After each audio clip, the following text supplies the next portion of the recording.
My only hard deadline is I have to get the baby up in 2 hours. Okay. So.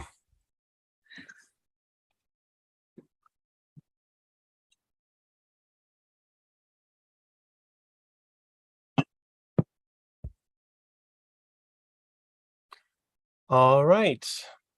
It looks like we are live on Twitter. And make sure we are also recording so we can get the audio. All right. Okay.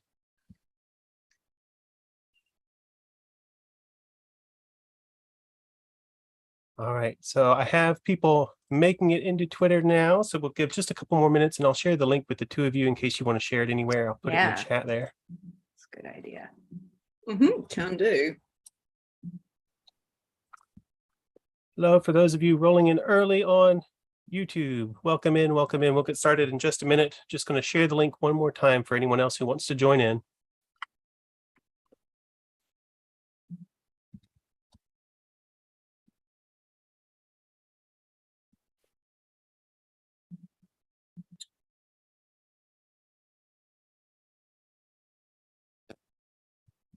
All right.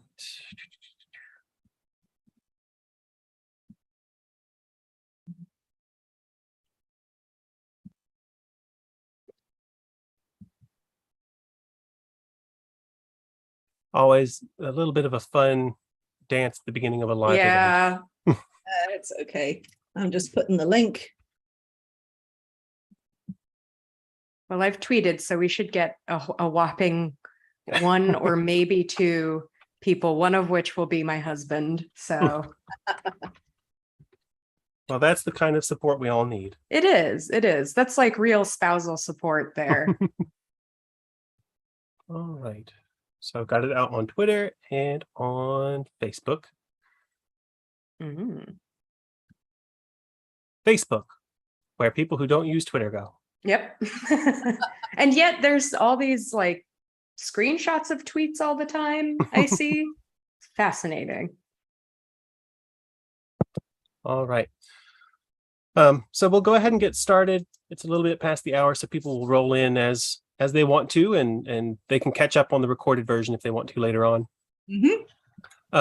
So I want to thank everyone for joining me today. I'm joined by Sarah Brown and Oriana Schwint. Hopefully we'll have another guest joining us in a little bit, and when we do, I'll kind of pause and introduce them as well. So let me go ahead and introduce the two guests that we have, as well as I suppose I should introduce myself for people who don't know me. So my name is Luke Shelton. I'm the creator and a co-host of the Tolkien Experience. That's both a podcast and a text project where people can share their responses and their past experiences with Tolkien. It's been going since 2018 now, so 4 years. It's a good one. And yeah, it's always open for new submissions. So if you go to luke-shelton.com, you can see how to share your own experience with us. Next, I'll go ahead and introduce Oriana Schwint. Oriana is a screenwriter in her own right. She's been an entertainment journalist for a while. She has some great insights about adaptation that I've already heard on her other podcast, which I'll let her go ahead and introduce now.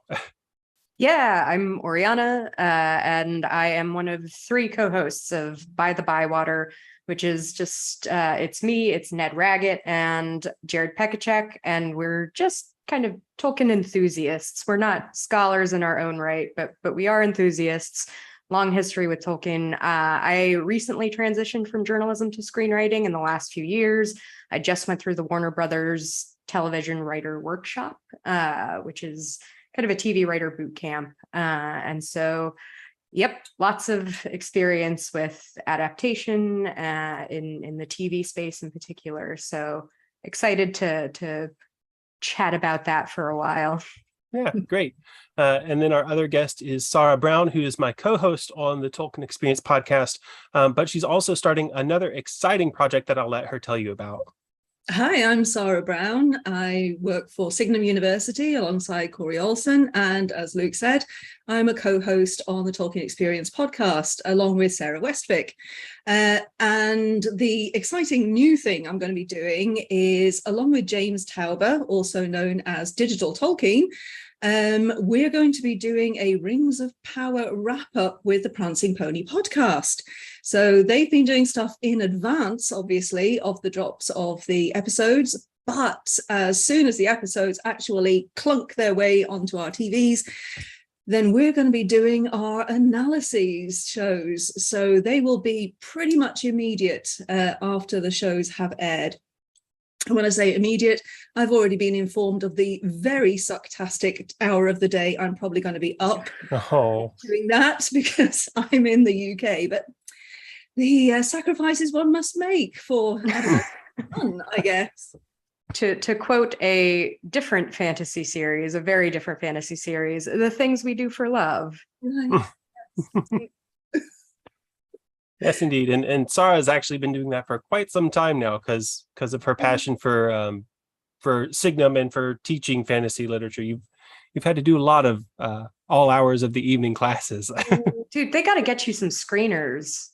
Although Amazon with these, even if they gave you screener access, I have some TV critic friends who have it's been a disaster. All sorts of fun jokes about, waiting for the thrush to knock to get access to these screeners. But yes, Luke, you're right. I'm used to being up at ridiculous hours because that's what you get when you live in the UK, but you work for a US-based university. So, for example, in the upcoming semester, I have a class that is on from 1 a.m. to 2 a.m. my time. Oh, goodness. Oh, gosh. I hope you're not a morning person. I'm really not. Okay, great. No. Thank goodness I'm a night owl. Because the mornings have always been appalling times that I just but for 30 years as a high school teacher I got up at 6 a.m. I did my thing and all that, and actually I'm so much happier doing this. Oh my gosh. All right, so why don't I get us onto our main topic that we're going to be talking about, because we could chit chat for hours because you're all so personable. Basically, I wanted to kind of get a group together to just talk about some specifics about Rings of Power and maybe some responses to some of the things that we've seen on commercials and promotional posters and things like that, but also talk more generally about adaptation and adaptation of Tolkien's work, because I think there is a lot more nuance that we can be having in that conversation than I often see in, little 160 or 320 character tweets now. Because you just can't get into a lot of depth there. And so it ends up being, fairly shallow in a lot of ways.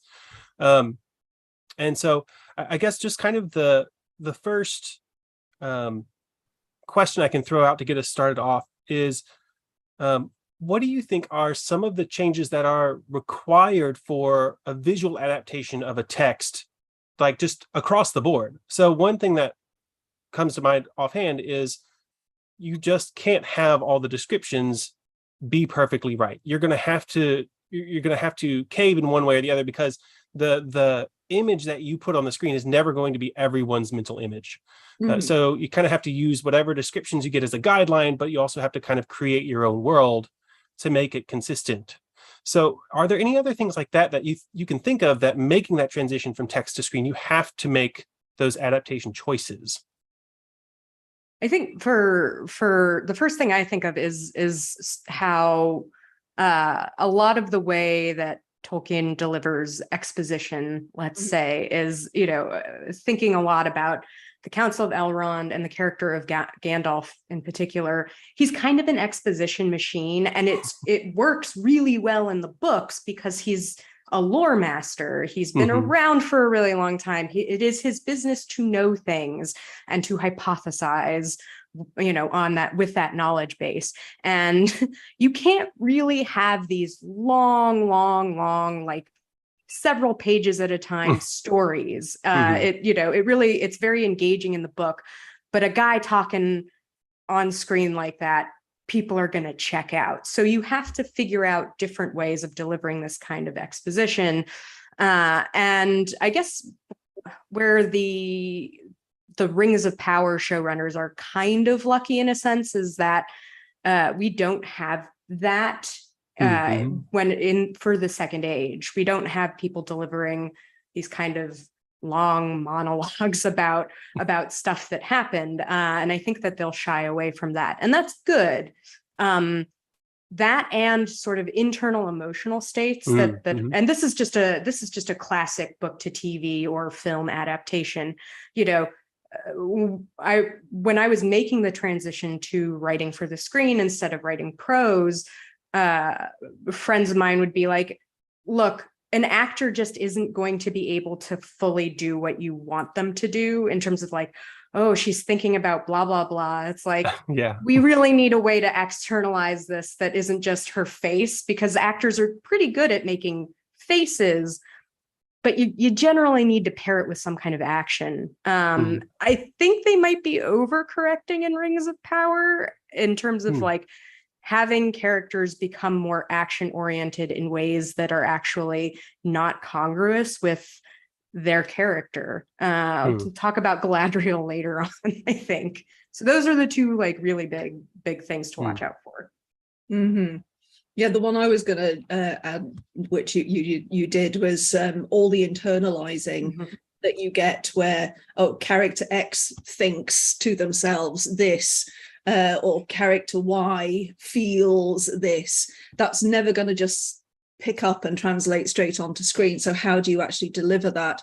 And I do wonder if we're going to get the same sort of workarounds of the long exposition that Jackson did, where he did, like, for example, the beginning of the Fellowship of the Ring, that look back into the history and what happened with Sauron, all that kind of thing. Are we going to get those kinds of flashbacks that will give us that rooting into history without someone standing there going, and now let me tell you the tale of how this happened? Because, as you say, that's going to be slightly tedious. Although I wonder, we've got like the character that Lenny Henry is playing. He seems like some kind of old wise hobbit who may sit around the campfire and say, let me tell you the tale of X, Y, because you might get that sort of thing going on as well. They do have a perfect pairing to set that up, because we've seen one of the characters is a younger Harfoot that he could explain things to. It reminds me of there's a paper that I wrote once about, I think it was Chaucer's House of Fame, and it's all about how like Chaucer does this brilliant thing where he makes his narrator an idiot. And so his narrator just walks around and says, what's this? What's that? And people have to explain it to him the whole time. So you can kind of do the same thing with a young child of they're curious. And so you have to answer their questions. So maybe I could see that working with the Lenny Henry dynamic there. Yeah, I mean, we get that in the Lord of the Rings. The children like that are the hobbits, aren't they? As they learn. So as they go through the journey and they learn things, we learn that alongside them. But again, that has to be delivered differently on screen to the way in which it's delivered in the book. That's for sure. That does bring up, oh gosh, I forgot his name. Oh no, I feel horrible. I should have looked this up before. We were recently talking about on By the Bywater, a lecture that was given by, I'm so sorry, man, for forgetting your name. But he was talking about the least knowledgeable character and how Tolkien uses that so well. And the least knowledgeable character shifts from storyline to storyline. And that's a very valuable thing to have. It is odd to me, given the presence of so many different kinds of men in the Second Age, that we're sticking the hobbits in too as these other probably least knowledgeable characters, or a pool of least knowledgeable characters to provide this way of delivering exposition. It still feels odd to me that we're just shoehorning them in, and it does, to me, that feels like a studio insistence where like there's a lot of people involved in this project, and a lot of them are like very commercially minded. And I get it, TV is a yes, thank you, Jared. It's Michael Drought who delivered the lecture that we were talking about. This is like the second time I've forgotten his name. I'm so sorry, Michael. producers and studio executives often will need, they're like, we need this link between the Lord of the Rings and this, because people aren't going to get that it's Middle Earth if there aren't hobbits, which just feels kind of craven and silly to me. But it does remind me of so Shippey had a lecture series a while ago on the Great Courses about kind of the many faces of heroism kind of thing. And his whole lecture on Tolkien is about Frodo and how Frodo was kind of a revolutionary hero because he is an everyman hero. And so that allows kind of your average reader to participate in a high adventure in a way that more traditional heroes wouldn't. Like you don't identify with the Siegfried as much as you identify with the Frodo, that kind of thing. And so I can kind of understand that angle, but at the same time, you already have a precedent set by Peter Jackson of let's take the high and mighty figures and like lower them just a little bit to try and make them more relatable. I mean, he kind of destroys Aragorn's character to do that in a couple ways. So, I think, I agree that I don't feel like we need to have the Harfoots to be that kind of window into the world. What I'm hopeful then is that they're including Harfoots because why not? I mean, they can be there, but I want them to show a more dynamic people group there than just they're all naive. I don't want that to be the case. I want the Lenny Henry character to be like actually knowledgeable and not just kind of like a sheltered, don't trust the outside world character.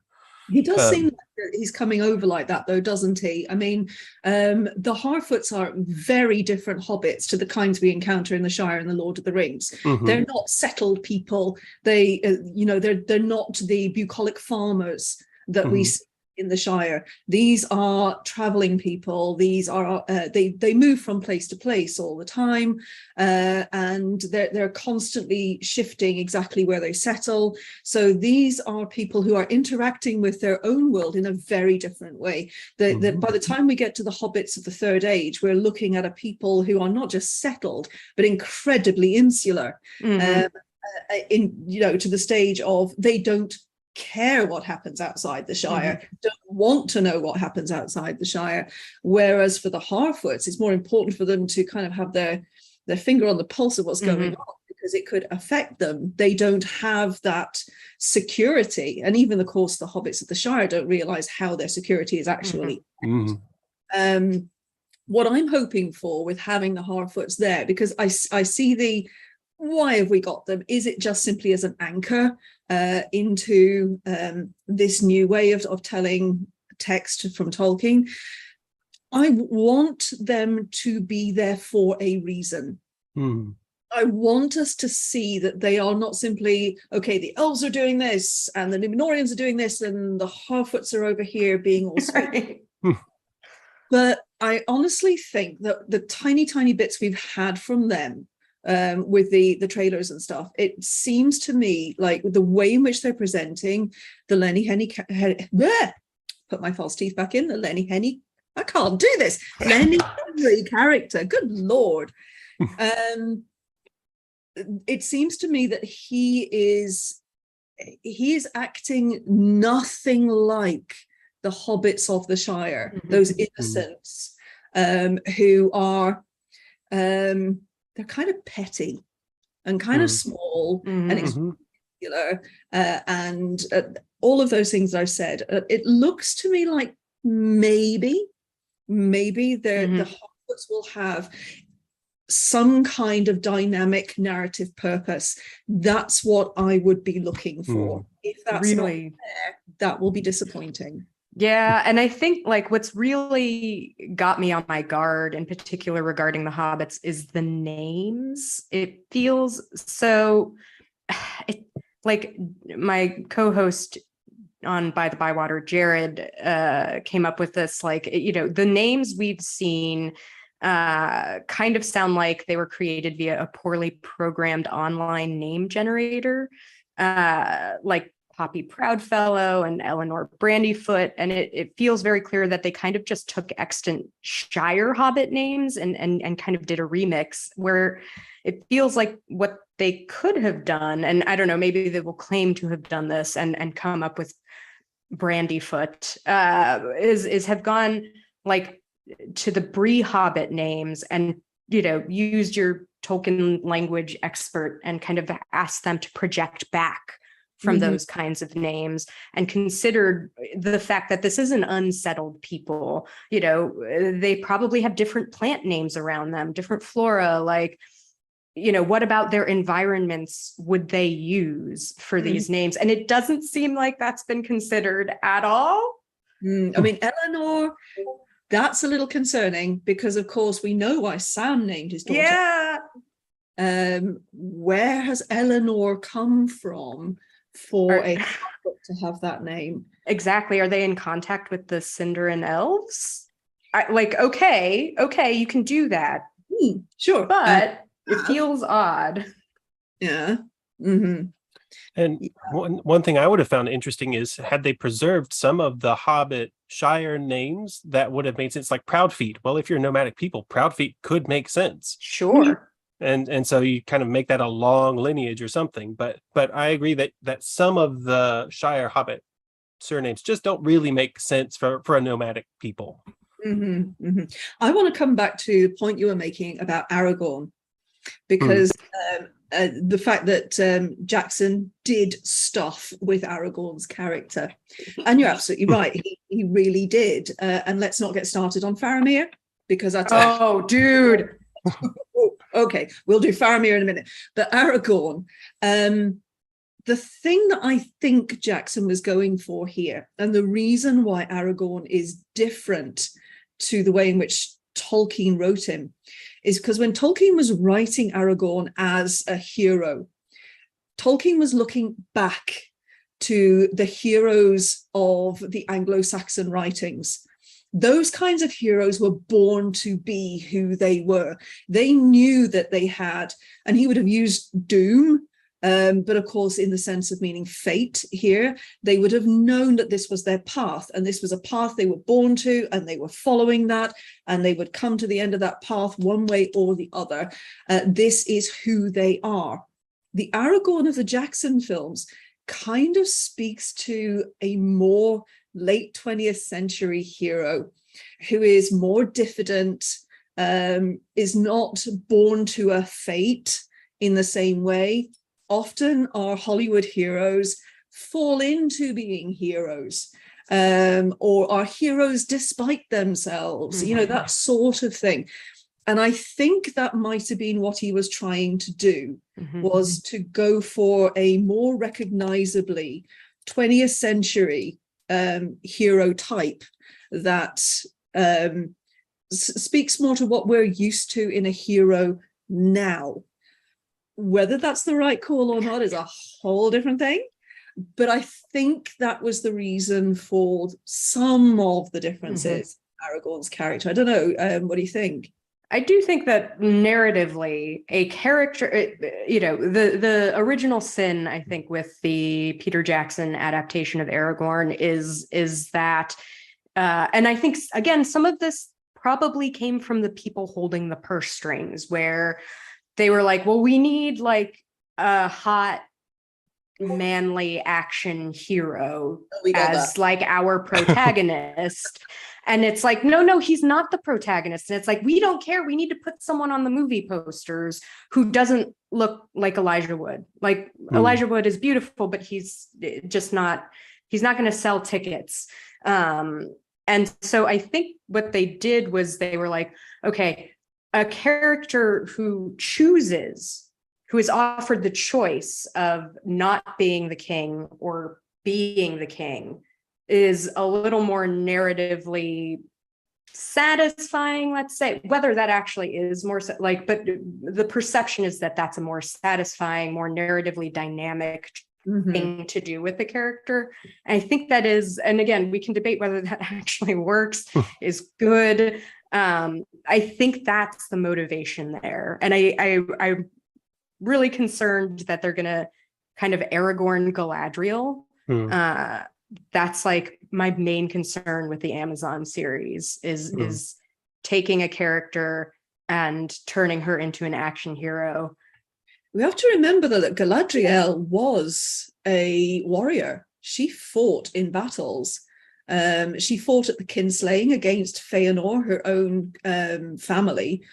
So she took sword against her own people at that point. So there are moments in her life when she has fought in actual battles. Yes, she wasn't at the Nir-Nathanoidiad or any of those biggies, but she was at the kingslaying, and she also crossed the Helcaraxe, and you've got to be some badass to do that, actually. Which is very cool. But I think my main like trepidation with that is what I love about Galadriel in The Lord of the Rings is that she is a very different projection of what it means to hold power and wield power. Galadriel's power does not come from violence. And I think that's like turning her into an action hero. And like, you know, the kinslaying is an emergency situation where she had to very suddenly, like, you know, defend her kin against her other kin. You know, it's like a pretty emergency situation. Crossing the Helcaraxe is like, you know, tough to do, but it doesn't involve like violence. And turning her into some sort of commander of armies, to me, feels contrary to what Tolkien was trying to do with the character, which is show this different way that someone can hold and wield power, you know, not at the head of an army, but just having this little area of influence, really. And you know, maybe it's she comes to that place, but it just really puts my guard up. Sure. We have to remember, though, sorry, Luke, we have to remember that this Galadriel of the Rings of Power, Galadriel, if you like, is thousands of years younger than the one that we meet in The Lord of the Rings. This is a pre-Nenya Galadriel.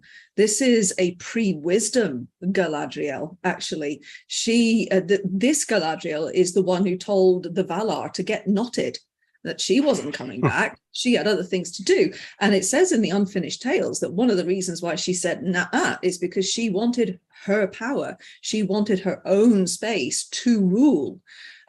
So the Galadriel of the Second Age is a very, very different personage. The one we see in the Third Age in Lothlorien is a very much older, wiser, more experienced elf who inhabits herself in a very different way.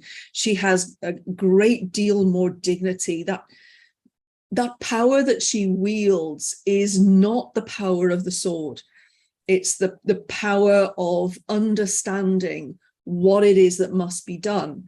Again, the Unfinished Tales tells us that when she is given Nenya, it actually has a real psychological effect on her.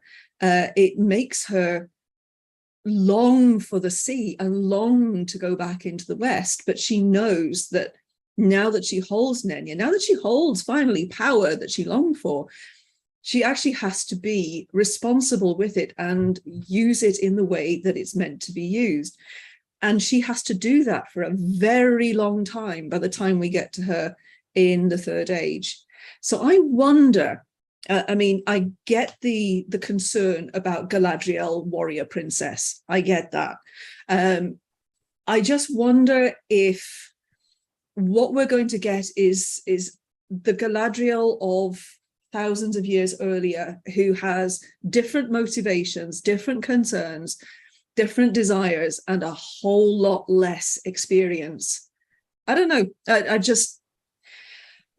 I get the concerns, but I just wonder if they can actually pull it off by showing this Galadriel as being a very different Galadriel and interacting with the world in a different way. Yeah, So- you're totally. Oh, sorry, Luke. I was just going to say this conversation is bringing up a couple of things for me. The first is that this is a fascinating dynamic because we each have different concerns when we come to this conversation. One was like a textual, one was thinking about the producers and things like that. Whereas my interest has always been the response. And so my perception of Aragorn is what really made me figure out that Peter Jackson changed his character was the number of people who come away from the movie saying, man, I really identify with Aragorn.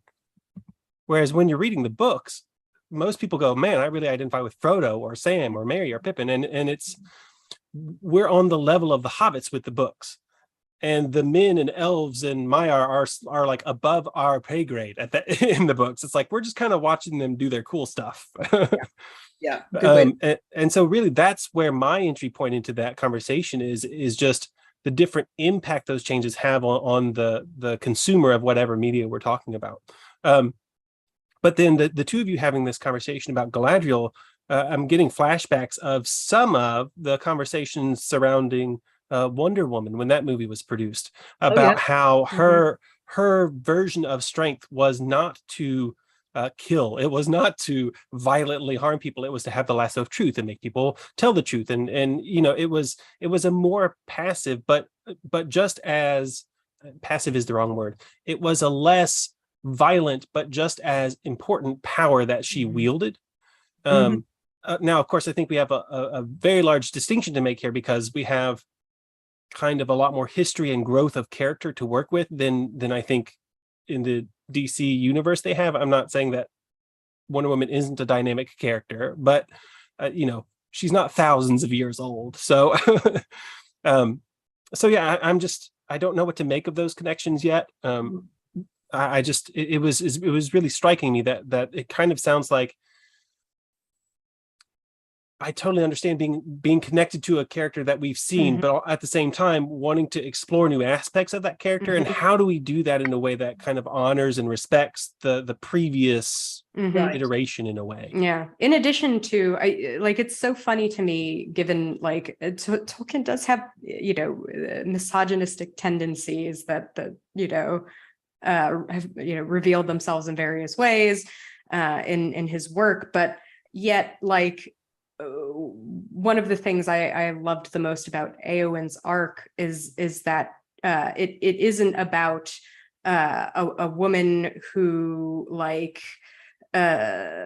it's not the story of a woman who she just realizes that war is for men and healing is for women, which I think is kind of a common, really surface level reading of that arc. For me, it was the story of a woman who spent a really long time kind of seeking the end of her own life and realizing that her time and energy is actually better spent as a steward of life, which was really meaningful for me.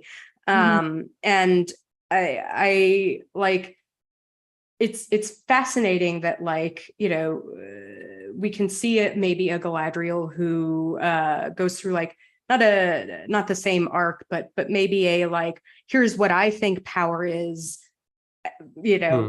in my earlier years, and here's what I think it is at the towards the end of my time in Middle Earth, let's say.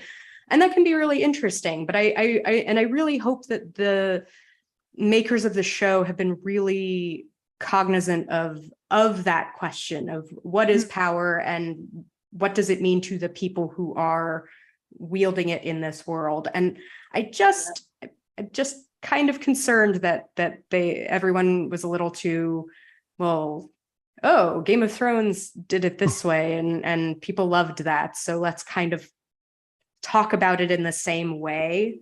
I hope they don't do that. I hope I really liked Game of Thrones, the show, don't get me wrong, for the 4 seasons. The first 4 seasons I genuinely enjoyed it because it's we can like multiple things, but not the treatment that I would like here. No, it's a very different world. But I think that 2 things from what you said. I think if they don't deal with the issue of power, that's going to be a massive hole, because it's all about power, isn't it? What is power? What does power mean? It's called the Rings of Power. Right. So I'm hoping they deal with that. But also, we apparently have 5 series. I want to see a character arc for Galadriel.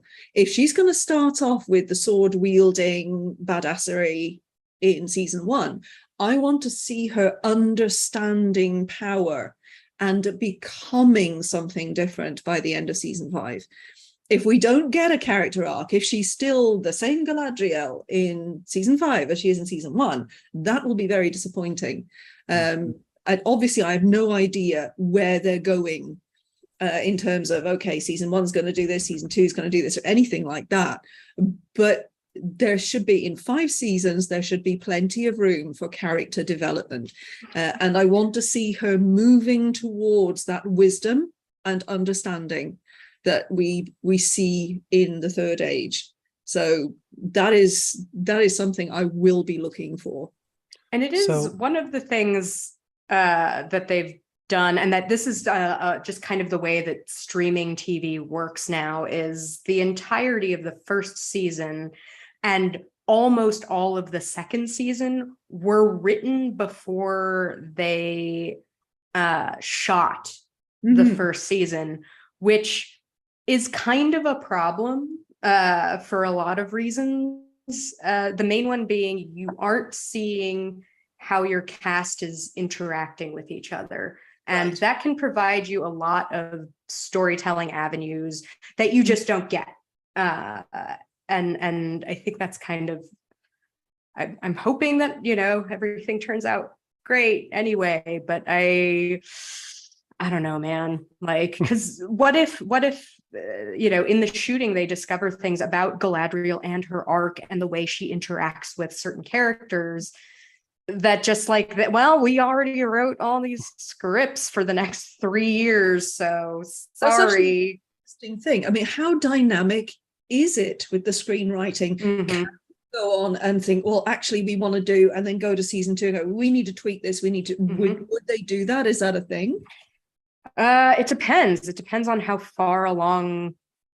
Well, once you've written a full season and generally you let the writers go, so then all of the burden of rewriting falls on the showrunners and maybe an executive producer that is also a writer, and that can just kind of really gum up the works too. Like, they might decide it's not worth the expense. So yeah. So for a little bit of insight, I follow some of the writers on Twitter and things like that, and one of them posted a picture of all the writers from the recent premiere in Los Angeles, I think it was, and the caption was like, all of the writers together for the first time in 2 years or something like that. So clearly they didn't have writers around, during the filming for a long period. So it's like Oriana is saying, like, if they're doing rewrites now, it's not those original writers, it's other people kind of trying to piece together and stuff like that. But I wanted to go back to kind of this concern about the Game of Thronesing of Lord of the Rings, if you will. That should be because this comes back to a quote that comes up a lot in these kinds of discussions from Tolkien's letters, of course. And so I'm going to read the quote and then we can talk about it. So it's from letter 210 to Forrest J. Ackerman. And it's a short paragraph. Tolkien says, the canons of narrative art in any medium cannot be wholly different, and the failure of poor films is often precisely in exaggeration and in the intrusion of unwarranted matter owing to not perceiving where the core of the original lies. And so I think to some extent, I think we can address the Games of Thrones thing, because I think a lot of us feel, a lot of people I've had conversations with realize that kind of the core of Tolkien is not the same as the core of Game of Thrones. Because I think even didn't G.R.R. Martin say that he was driven to write Game of Thrones because Tolkien didn't address kind of the political stuff that he wanted to see? It is specifically a response to the sort of high fantasy genre. Like, he wanted to know what Aragorn's tax policy was. For example. And so I feel like we can talk a little bit about kind of what is the core of Tolkien to us, perhaps, or what is it that we think makes the core of one fantasy or one adaptation different from another. So I also think we could say that the core of the Bakshi Lord of the Rings is not the same as the core of the Peter Jackson Lord of the Rings, even though, there are a lot of similarities and like stolen shots from one to the other and things like that. But I do think each new interpretation has to find its own core in a way, while also, like we were talking about almost with the Wonder Woman thing, also trying to reflect and respect the core of the previous in a way. Did I ask a good question there? Yeah, I'm thinking, Sarah, do you have thoughts you can say right now? I'm pondering. I think a lot of it is down to the fact that we need to come back to this idea of adaptation. It's in the interpretation of the person who is producing that adaptation. So what is it that Bakshi wanted out of the text? Mm-hmm. What was the main message for Bakshi from the Lord of the Rings that he wanted to convey through his particular adaptation? How different is that to Jackson? When Jackson read the Lord of the Rings and he said, right, I want to adapt this, what had he taken from the text that he wanted to put front and center and make the most important thing about the text? And I think that's where we get the differences in adaptations. I'm just running this off the top of my head, but I think that's where it comes from. It's in the vision of the maker, the one who is actually producing the adaptation. Because of course it comes down to, it's a bit like reader response, isn't it? Every reader who reads The Lord of the Rings will read something different into it because they are different to the next person who reads The Lord of the Rings. And so anybody who's going to adapt The Lord of the Rings is going to be interpreting it, taking from it, understanding things from it that they wish to convey in their adaptation. Does that make sense? Yeah, and I think we can actually push that reader response theory stuff a little bit further, if you don't mind me doing so, because it's kind of stuff that I talk about a little bit. I think we can actually talk about every production as having an interpretive community. And so all writers, all actors, all cinematographers, directors, they all have their own interpretation that they project onto either their character or onto the story they're writing or something like that. The director in many senses kind of has the final say because he's the one sitting there managing the final project. But each of them is bringing their own hopes, aspirations, goals, interpretations to whatever part of it that they're doing. So together they work as an interpretive community in which the director kind of has the final say. And so I think absolutely the director's vision from one director's vision will make one adaptation different from another director's vision in another adaptation. But even if you had the same director and different actors, or even if you had the same the actors and director and a different writer or something like that, it's going to give you different adaptations each time because the different pieces of the interpretive community change the overall outcome.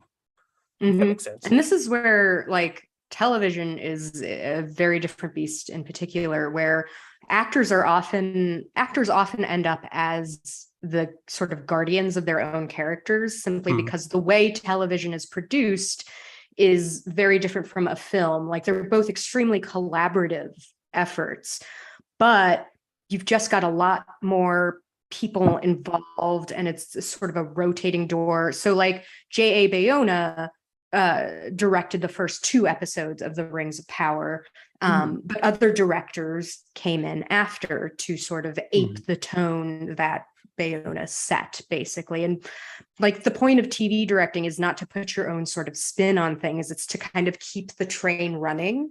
And then you also have, the showrunners are theoretically there all the time. They're a bit more analogous to the director of a film, but at the same time, they can't be everywhere at once. And it often does come down to the actors to kind of the actors and the writers, if there's one on set. And in a case like the Amazon production, there just wasn't because of COVID, and also streaming productions are for whatever reason trying to not have the writers on set anymore.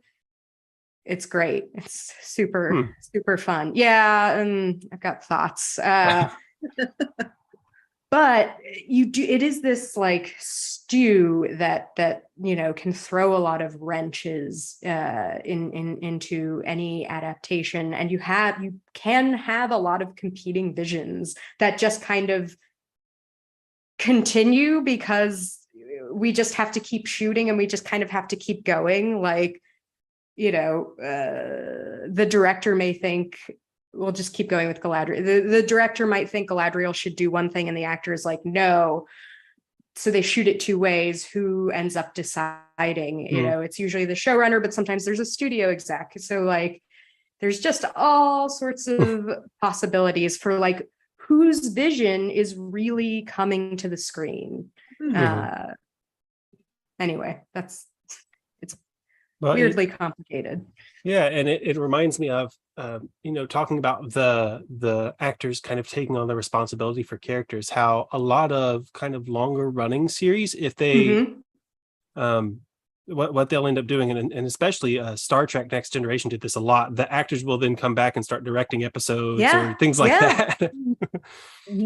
Just because they've been in those characters for so long, they're like, oh, I have an idea of what we can do, and then they get involved in that other part of the process. But yeah, to me, I think you're both exactly right on having to find the core as a group, each new adaptation. So I guess this also brings up, because when we're dealing with adaptations, we already talked about, we have to make changes for a visual adaptation. Are there times when trying to be too faithful to the book backfires? I'll give one example that's probably a bad example, but I'm going to steal it from Corey Olsen, so blame him if it's not a good example. I can't blame my boss. That's bad. He pointed out that the dune worms from the Hobbit movie oh my God, were actually inspired by this one throwaway passage in the Hobbit where they were the woolly worms of the East or something like that. And so his example is they were trying to find something from the book to secretively get the orcs there, and they just found something and went with it. So instead of just making something up that made more sense, they were trying too hard to go back to the book to find something. Are there other times like that when trying to be too faithful to the book might get in the way of a successful adaptation? Well, I think that's a fascinating question. I'm going to let Oriana take that one. This was actually something that I found in the Bakshi version, where the dialogue is very, very faithful to the book, and it just doesn't land. Like I am less critical than some, I think, of Tolkien's dialogue in the novels, but you very quickly see the limitations when people are actually speaking the words. You're like, oh, there's something about this that doesn't quite thing. And I think that like there's much to enjoy about the Bakshi version and just kind of discuss in general. But for me, one of the biggest things that just did not work for that movie was sticking so faithfully with the dialogue. So I have a question, like a follow-up question to all of that. We hear this idea of being faithful to Tolkien, and it comes out a lot on, people discussing Rings of Power on Twitter and things like that, and they're talking about how it needs to be faithful to Tolkien. What does that really mean? Well, you notice I didn't say faithful to Tolkien. I said true to the text. True to the text. But I mean, if you are adapting Tolkien's work in whatever way, I mean, Jackson, Bakshi, etc., were adapting an actual written text, whereas Rings of Power are adapting bits from here and bits from vibes, writing into the gap. Okay, what does it mean then to be faithful to Tolkien? Nothing. I don't actually believe that, but like it does feel like it's so vague as to like people who usually say that mean faithful to what I imagine a Tolkien story means, which kind of goes back to Luke's question about the core. What is the core of Tolkien? And it's whatever you want it to be, I guess. Like I think we can all agree on certain like philosophical underpinnings, but there's so much that you can just kind of debate, respectfully, and sometimes not so respectfully. I do think that when a lot of people talk about being faithful to Tolkien, to the text, they are simply saying, but it needs to match what I've got up here in my head. Yeah, and actually you kind of preempted my last question, which is what, do we ignore Tolkien entirely, or and how do we death of the author, how do we treat Tolkien, like authorial intent or wishes versus the text? Like, people love to pull out the letters and say, but this, but that, but this, that, and I love to point out they don't have the rights to the letters. They have the rights to the appendices. Like, yeah, Tolkien said a lot of things, and he said contradictory things at times, like depending on who he's talking to. So it's, they're left with the text and what can they make out of the text. But yes, it's this whole death of the author question to what, and I think a lot of that is a question of what is explicit versus what is implicit in the text, and how do we decouple what is implicit for me from what is implicit to another reader versus, and those kinds of interpretive decisions. Yeah, but I just thought of that. They don't have the rights to the letters line, and I like it. Yeah, tweet it. I don't think you can uncouple that. Like, that's kind of the problem with like the human experience, maybe, is like, I'm pretty dead set on what I think things should look like. And maybe I can be swayed, maybe I can't, but like, it's really difficult to decouple those on an individual basis, at least, I think. No, that's absolutely true. I mean, I'm looking forward to seeing what they do with the power, and I'm willing to wait and watch the whole of the first series before I actually give any kind of critical evaluation. But at this point, I can't tell you, how will I know if it feels like Tolkien's world? Yeah. Actually don't know.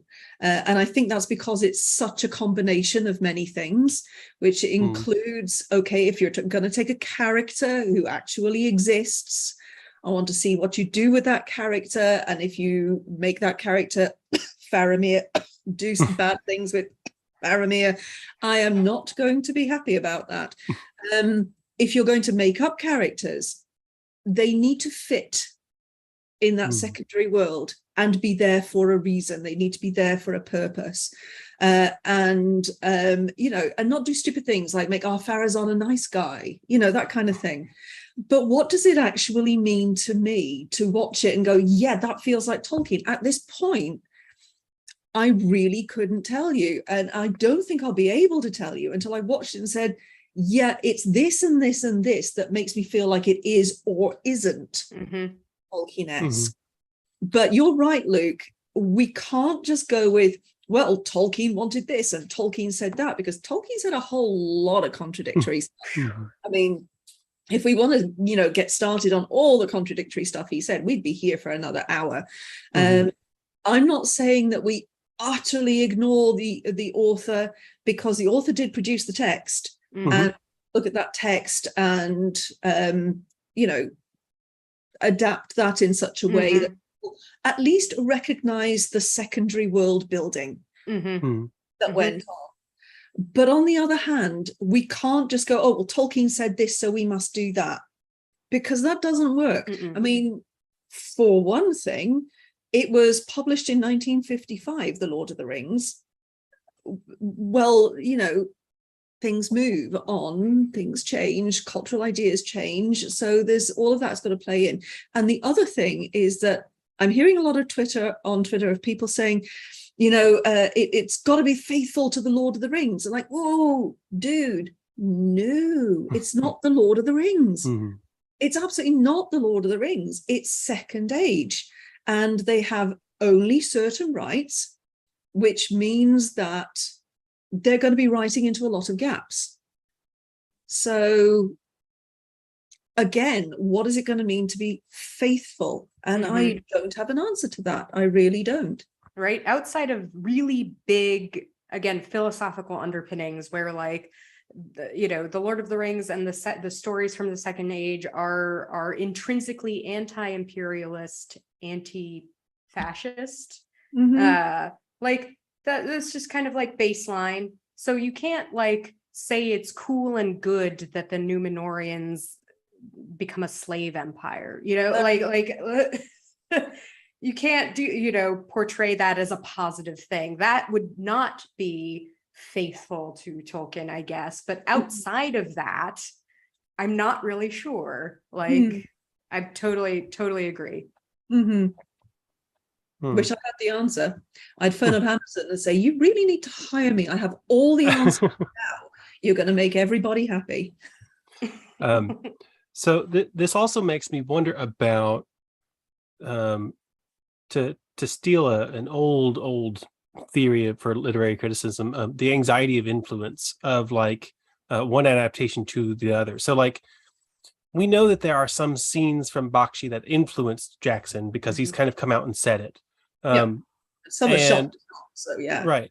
And Jackson's movies were just so influential at the time that I am curious as to how much of an influence they will have. And I know that there are some things that, they got rights to do use some of the same materials and things like that.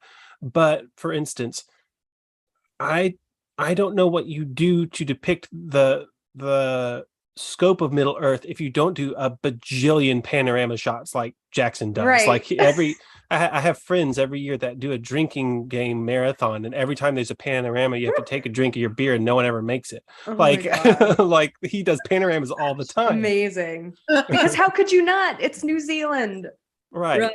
But at the same point, this is not movies, even though it has a ridiculous budget. They might not be able to. Yeah. They might not be able to do that throughout the entire series and maintain it like you could for the movies. I'm not sure, but like, did those kinds of things that Jackson did continue to have an influence just because it was so influential? And truth be told, I have not been shy about saying I disagree with using the exact same visual artist, the exact same scholar, the exact same, because to me, it's kind of like, well, those people had their say. They were involved in one of the most successful movie ventures of all time. Let's get some other input here. Like, there are a lot of other visual artists and a lot of other Tolkien scholars. So let's mix things up some. So I think in that way, I feel like there will be a lot of crossover. And so I'm hoping that they do break the mold in several unique ways. And I'll just have to see what that is. But I am curious how much they'll kind of break off in new directions and how much they'll maintain a lot of the same identity as Peter Jackson's films. Yeah, I mean, the films are 20 years old. Yeah, I know, don't even. The films are 20 years old. And I love your point, Luke, about how there are other scholars, there are other thinkers, there are other writers, there are other artists. And the world has moved on in its thinking in 20 years as well. There are new perspectives to be had on Tolkien. And I would have loved to have thought that they were drawing on newer scholars who have these new and interesting perspectives on Tolkien's work. And that, for me, would produce a whole new vision of Tolkien that I'm not talking about changing Tolkien completely. I'm talking about allowing for new perspectives that actually would give us something fresh on Tolkien. We should be able to have fresh perspectives, especially, as I said, the films are 20 years old. Now, the artists that they are using are excellent artists, don't get me wrong.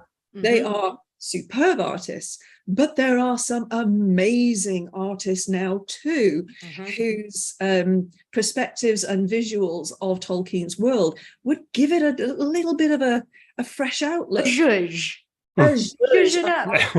Yes, absolutely. Give it a zhuzh that I think actually would have benefited them. Yes, the visuals that we've got so far, they look very interesting. They look very grand. They look very Jackson.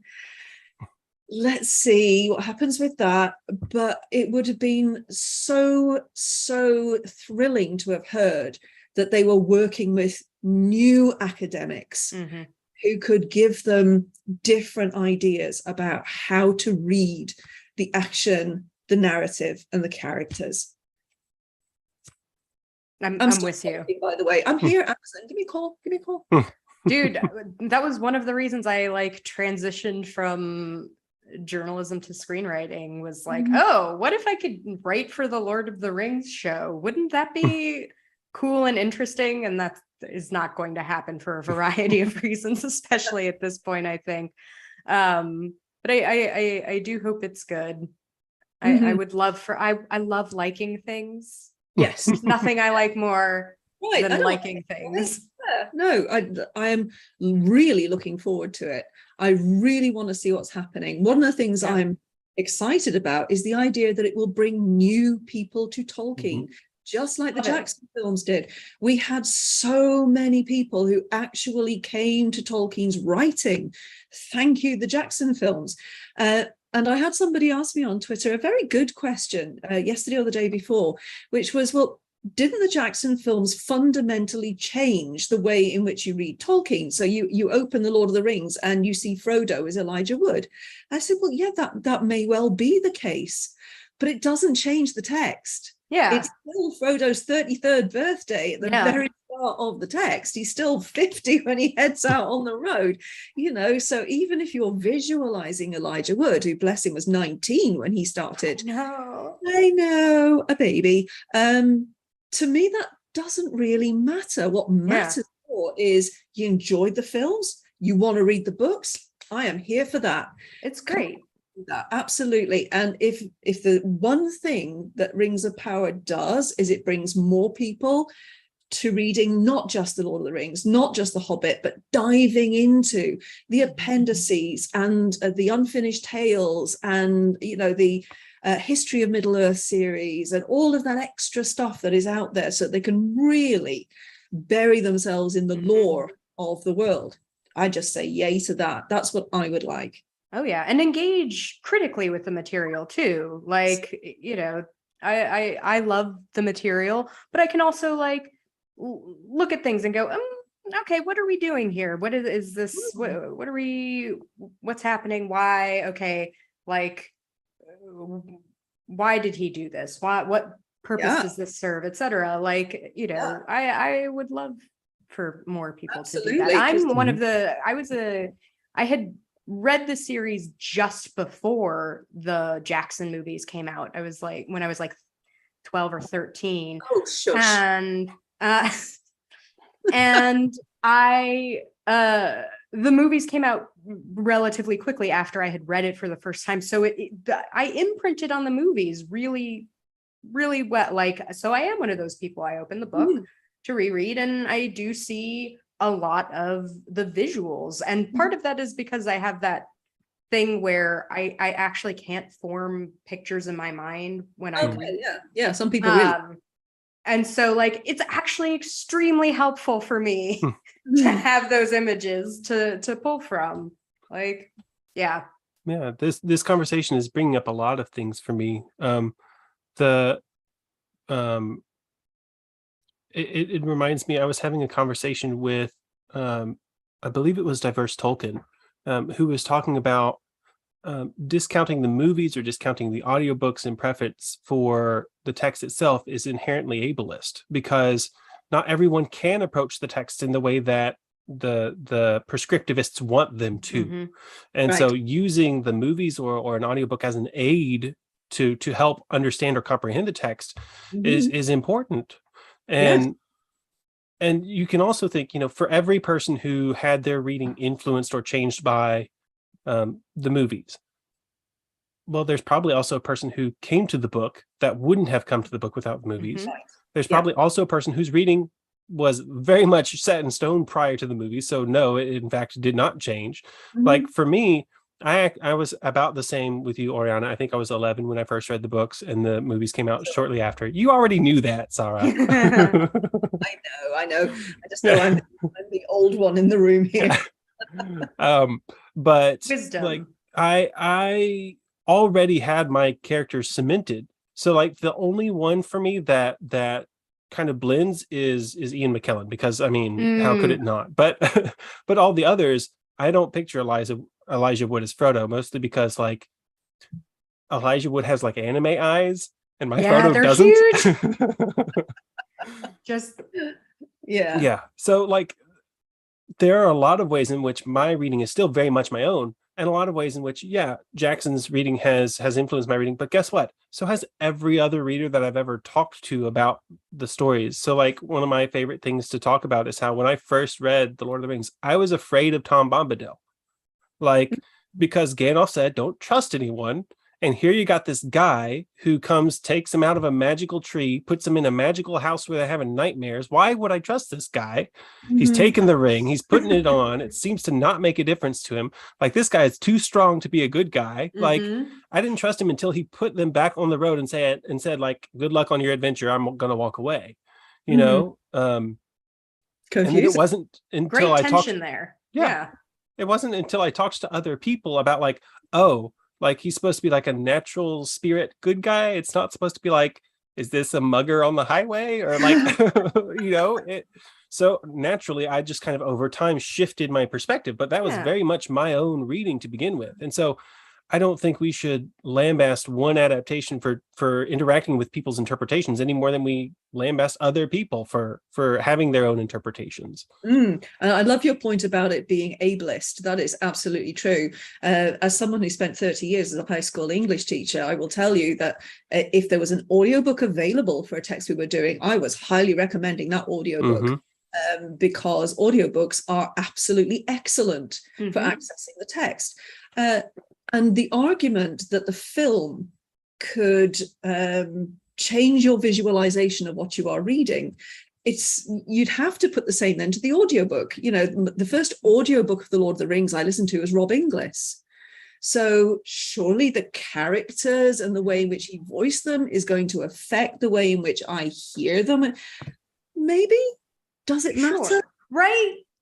Why does anyone else care about how I visualize or hear the characters? Yeah. So that argument, it didn't really hold for me, because I just thought it doesn't really matter in the end. No, not at all. The only thing, of course, that you've got to be super careful of is when you think something that happened in the film actually happens in the book, like skateboarding elves or things like that. So you do have to be slightly careful about that. But when it comes to visualization, I don't think that there is an issue there at all. So the other point I wanted to quickly go back to, Oriana, is you were talking about how we can look at certain things in Tolkien and think deeply about them. And I think that's really important. There has been some very important conversations, and this goes back to my use new scholars kind of thing. Very important conversation about race and gender and culture and othering and all sorts of things with Tolkien's text. Those would have been interesting perspectives to have had when producing a new version of Tolkien's writing 20 years after the Jackson films. I'm going to be looking at how they portray the other.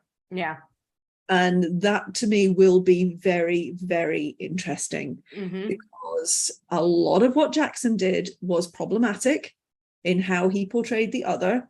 I want to see how Rings of Power handles that. They handle it any better. The orc question in particular of what are the orcs, what are their origins, how, Tolkien waffled a lot, not to like plug By the Bywater too much, but we did an episode about the orcs that dives into like, ooh, God, the least lovely to European eyes Mongol types. It's oh my God, dude.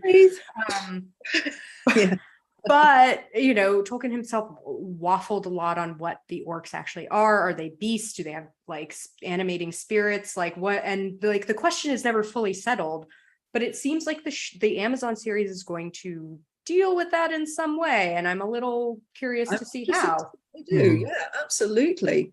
I'm really interested to see how they deal with that. But I think this is where they may have missed a trick in not having new voices behind the scenes, is that, let's see how they deal with those things that are problematic in Tolkien's text and remained problematic in Jackson's version. And let's see what happens with Rings of Power. Yeah. Well, so I should clarify. We know that Shippey worked on the project. We know he left the project, and then we know here at the end that Simon Tolkien was involved with the project.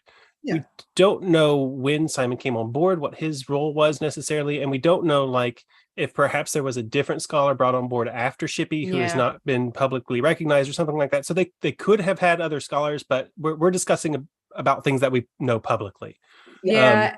And we don't know who on the writing staff might just be like an enthusiast, a devotee, an amateur scholar on their own. It's possible. And the other thing I wanted to mention was there's this brilliant Tolkien scholar named Robin Reed who deals with a lot of the more difficult topics to grapple with, things like appropriation and racism and sexism, things like that. And she, I took a course with her one time at Signum, and one of the writings that she recommended was this blog post called "How to Be a Fan of Problematic Things," and it's this brilliantly kind of clear laying out of it's okay to enjoy problematic things, but with that comes the responsibility of acknowledging the problems that it has. You can't just wash over the problems, because that's when it becomes I'm trying to not say problem over and over again. That harmful, perhaps. Right, exactly. It's when you start perpetuating the problems in the writing itself because you're not acknowledging them. That's when it hurts people around you. Yeah. And so that was a brilliant post, and that's informed a lot of the interactions I make on social media when I'm engaging with people about this topic of just, we absolutely have to talk about the racism of the text and the racism of the Jackson movies, and how Tolkien's racism is kind of more anti-Asian, and the PJ Films racism is kind of more anti-Black in a lot of ways. Just like a lot of the decisions made in the costuming and the props and makeup and things like that shifted the racism, which is a weird phrase to say. It made it different, and it's not something that a lot of people who now don't want to have a Black elf want to talk about, because it's Peter Jackson still had problems with racism in his movie. And if we just ignore that and don't talk about it, we end up perpetuating the problems that were in the original and then in that adaptation. Which of course is then exclusionary, because people of color will look at it and think that's not a text for me. I myself in it.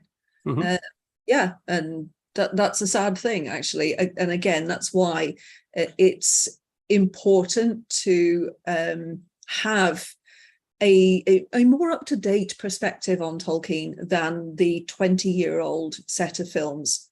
So anyway, that's something I'm going to be looking out for and see what they do with that.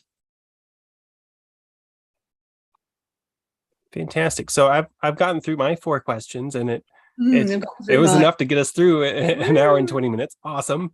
Sarah, did you have a couple questions for us, or did we cover them?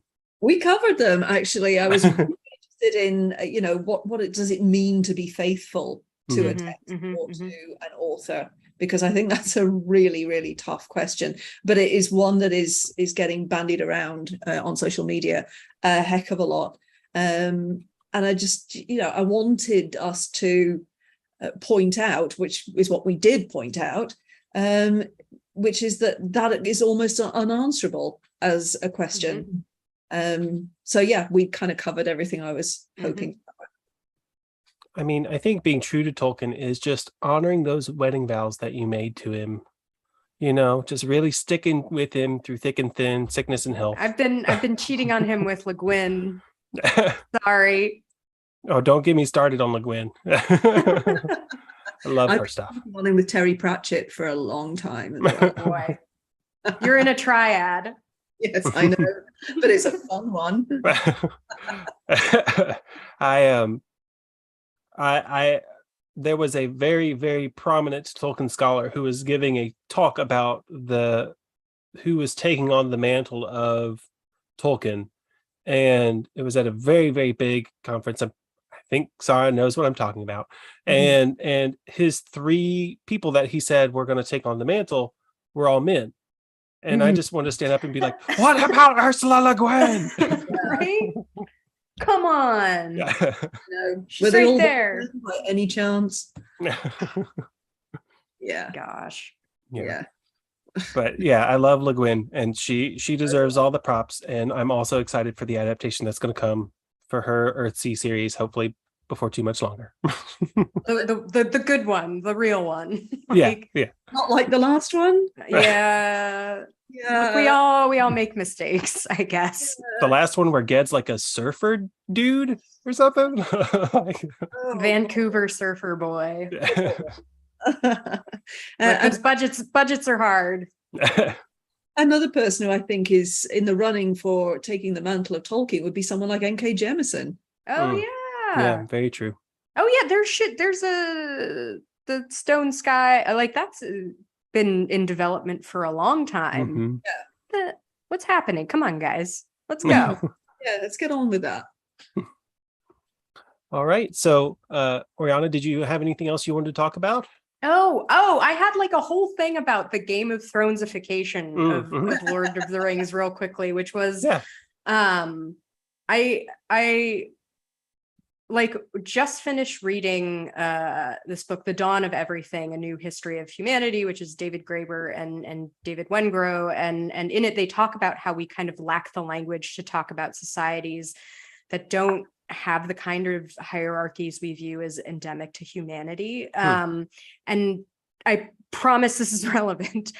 But before I read that, it occurred to me that we're having a similar problem with the way that people are writing and talking about the Rings of Power, and in particular the characters in it. And it occurred to me that people are insisting on fitting descriptions of characters and societies into very Game of Thrones like terminology, because first of all, Game of Thrones was just a huge cottage industry within entertainment journalism, and editors and writers do not know any other way to write about fantasy on television. I now think it's kind of a deeper problem where we just don't know how to talk about the power structures of Middle Earth. A lot of them are kind of alien, like, we can, the Rohirrim are very recognizable to us as a society, and even Gondor to an extent, because they're very militarized when we see them. But a lot of other societies in Middle Earth, we just don't really know how to talk about them. Like, they're very alien to us. And so we see publications using this weird language, like describing Elrond as a canny politician or an architect. And it's just baffling to me that like no one seems to have any way of actually describing stuff. Like there was I think it was Vanity Fair where they described Quenya as the language of ritual and magic, and it's like, oh brother, like how did this happen? How do we, what game of telephone happened here? Where was it, the showrunners gave an interview and the writer, is paraphrasing what they said, and an editor is like, I don't understand what this means. Oh, you're saying it's kind of like Latin, so like ritual and elves are magic, so here, ritual and magic. And it's like, but it is weird to me that we just don't have the language to talk about this world in the way that we probably should. Anyway. That's my little Well, soapbox. well, perhaps we'll get an anarchist commune who takes it in her turn to act as a kind of executive authority. Cool. Sorry, I had to get some Monty Right? Python in there. Right?